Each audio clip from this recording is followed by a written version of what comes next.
Welcome to the Field of 68 Media Network's Bulldog broadcast. I'm your host, Dan Dickau. Well, it's been 2 years since I have hosted a show here for the Field of 68 Media Network. Been working on some other things, but glad to be back. Bring you the insight from myself as well as other guests that will be on throughout this upcoming season, whether it is current players, former players, current assistant coaches, other college insiders. There will be a number of guests throughout this upcoming season, so looking forward to it. Just want to jump right into it. We're going to be covering a lot of different things throughout this season because Gonzaga continues when people think they're going to take a step back. Well, actually, they take a step forward. So preseason number 6 in the AP poll. You look at a number of the different publications that are out there, whether they're online platforms, whether they're the preseason college magazines. Gonzaga's been as high as 2 all the way down to about 10 or 11 in a couple different ones. So clearly, this offseason was big for Gonzaga. Had to figure out the transfer portal, had to figure out the NIL, with the continued looming of conference realignment over their head.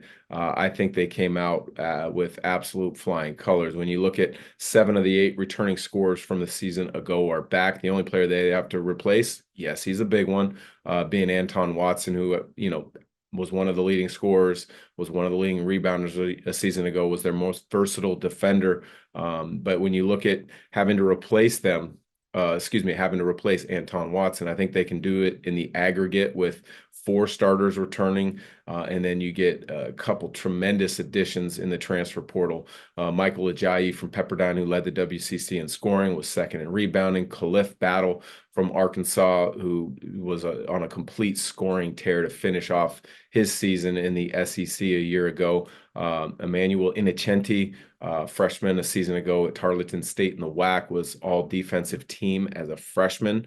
And then you've got a couple other guys that have a possibility to maybe earn opportunities. I don't know if they're going to earn a role, but there's some opportunities there. Ismaili Diani is one of them, 7'1". You can't teach that size and the ability to rim protect. He's a tremendous learner. Things are going really well in regards to picking up the system as quickly as possible. But when you look at it, they got all of the returners, the 4 returning starters: Graham Ike, Ryan Nemhart, Ben Gregg, as well as Nolan Hickman. It's going to be interesting to see that 5th starter throughout the regular season. Is it going to be Khalif Battle? Is it going to be Michael Ajayi? Is it going to be a rotating cast of starters this upcoming season, which is very well possible based on Coach Few's experience with Team USA at the Olympics, where you had games where guys like Jason Tatum weren't even playing in games. Then you would see different rotations, different starting lineups, depending on game plans, game matchups against the opposing team. So lots of different things to be interested, but at the crux of it, 81% of the scoring returns from a season ago, 71% of rebounding production comes back from a season ago. Other guys such as Dusty Stromer, June, Braden Huff have had good off seasons where they're preparing themselves for an enhanced role, the ability to really impact the game. So Gonzaga's primed to have another big season. As normal, they have a big-time non-conference schedule, and it starts right off the bat.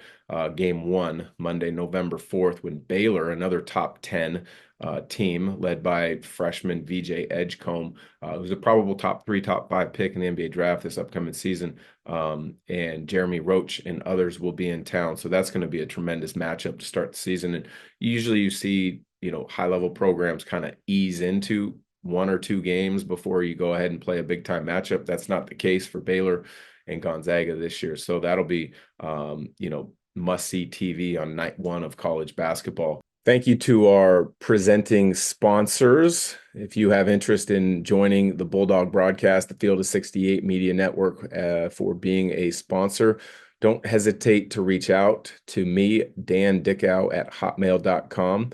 Presenting sponsor, McGilvery Environmental can handle any of your construction needs, specializing in new construction, repairs, residential and commercial asphalt paving, excavation, environmental remediation, and hazardous waste. Reach out to Kip McGilvery at McGilvery Environmental today at 208-556-6384 for your free estimate. We're hoping to bring a quick interview with Coach Scott Drew before game time, so get a little bit more insight on his program and thought process about why put this game together and why in Spokane, not like a neutral site game, which was being talked about. So good, interesting news there. Great opening night. The other interesting thing will be the fact that, news is 3-4 weeks old now, but Gonzaga is moving to the Pac-12. So 2 years left in the WCC before moving on to the Pac-12. We'll talk a lot about the Pac-12 this upcoming season. It's a league that clearly with realignment over the last couple of years, the Pac-12 was blown up. You got USC, UCLA going to the Big Ten, going to the Big 12, Utah, Colorado, Arizona, Arizona State, Stanford, and Cal, oddly enough, going all the way to the East Coast to be a part of the ACC. So you're really Oregon State, Washington State, kind of hanging tough in there and trying to figure out a path. And I think this path that was found was spectacular for Gonzaga to join. I think they did their due diligence. They were patient. They were waited for the right opportunity. But really, you get the best basketball programs from the Mountain West to join with the remaining two teams, Oregon State, Washington State, add Gonzaga. And I would imagine there's a couple more targets out there, Grand Canyon probably being one of them, since they just rescinded their acceptance to the WCC and want to get out of that. So I would imagine that's an option. But when you look at it, they get San Diego State, Boise State, Utah State, Colorado State, all in the NCAA tournament a season ago. And then you also get Fresno State, who has struggled in recent years, but they've had a proud basketball tradition in the past. So that's kind of moving forward, looking to the future. When you look at the non-conference, we already touched a little bit on the Baylor game, but Gonzaga, again, that non-conference is loaded up. They go to one of the big premier tournaments, the Battle for Atlantis, where Arizona's there, Louisville's there, Indiana, West Virginia, Davidson. So that is a big time opportunity to really bolster their resume for when it's time for seeding in the NCAA tournament. Then the other non-conference games, you got UConn back-to-back champs in Madison Square Garden. That'll be a great one. Kentucky travels back to the Northwest. That game will be at Climate Pledge Arena in Seattle. You're at the Intuit Dome in LA to play UCLA. You've got Arizona State from the Big 12 coming to Spokane. And then you've also got, I think maybe quietly, the best game on the West Coast in the non-conference, Gonzaga going down to San Diego State and playing in Viejas about the second week of the season. So lots of big-time matchups for Gonzaga. But again, welcome to the Bulldog broadcast. We're going to be bringing you lots of insider perceptions, what they see, how they see it, how they see the progression of the team throughout the season. So looking forward to bringing you that. We will be back with Scott Drew, the head coach of the Baylor Bears. Dan Dickau here for the Field of 68 Media Network's Bulldog broadcast, here today with a special guest, the opposing coach of the Baylor Bears for opening night against Gonzaga, Coach Scott Drew. Scott, appreciate the time. Well, thanks for having me, and it's a blessing being in the city that you helped build, man. So Spokane heard so many great things about it because of what you guys have done with Gonzaga basketball, mostly. Well, you guys, as well as Gonzaga, took a little bit different approach than most powerhouse teams and kind of scheduling a little bit easy to start. This is clearly one of the headliner games of the first entire month of the college basketball season. How did that come about, and what were the messaging like? What was the messaging like back and forth between you and Coach Few? Well, Coach Hugh said, the fishing is great this time of year. The trees are beautiful. You got to come up here and check it out. So he could sell ice to an Eskimo, we all know. But anyway, it's a great matchup in all seriousness because both of us believe in the game and support in the game. And so often, opening day, there's games that don't really get college basketball fans' attention and two top 10 programs competing. That's a great way to begin college basketball. And obviously, for both of us, the last couple of weeks, it's easier to motivate your guys in practice, knowing that you got to get ready for a huge game right out of the get-go. So two clearly top 10 teams in the country, but they're built a little bit differently. I mean, Gonzaga, seven of their top eight returning players are back. You guys lost Jacoby Walter and a couple other guys, but you guys have some good transfers, Jeremy Roach being one who came from Duke, but you got a spectacular freshman in VJ Edgecombe. Tell us a little bit about maybe if there's going to be a little bit difference of styles of how you played over years past. I think first, your style can become more complex the longer you've had guys.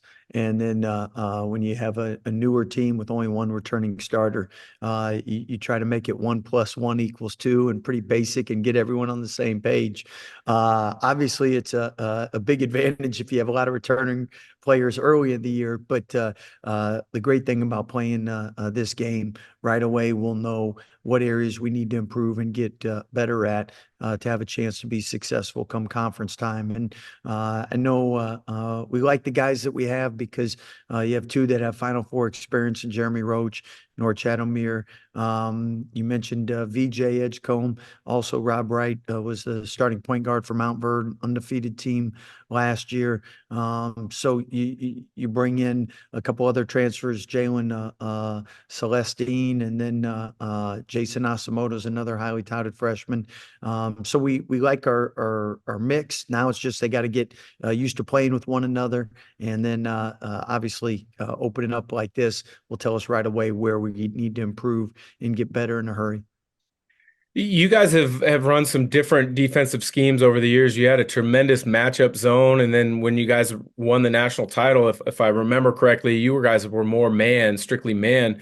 How do you go about determining what your team is going to kind of fall back on as being your kind of base defense for the year? Is that something you want to look at 6 months in Yeah. reverse when you're recruiting guys to put them into places, or does it happen once you get practices going?